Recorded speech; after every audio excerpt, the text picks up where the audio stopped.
puluhan rumah di wilayah Pemulutan Selatan, Ogan Ilir, Porak-Poranda diterjang angin puting beliung pada Sabtu, 23 Oktober 2021, petang sekira pukul 17.45.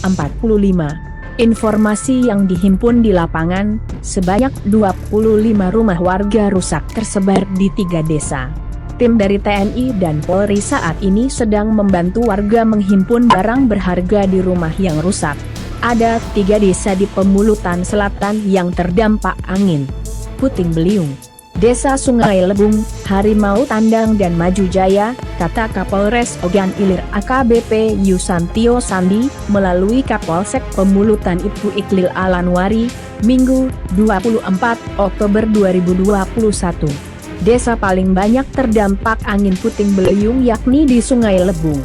Di desa ini, ada 19 rumah mengalami kerusakan sedang hingga berat. Rusak berat 15 rumah dan rusak sedang 4 rumah, terang Iklil. Sementara di Desa Harimau Tandang tercatat ada 4 rumah rusak berat dan di Desa Maju Jaya ada 2 rumah rusak berat. Iklil menerangkan, tak ada korban jiwa dalam musibah angin puting beliung ini.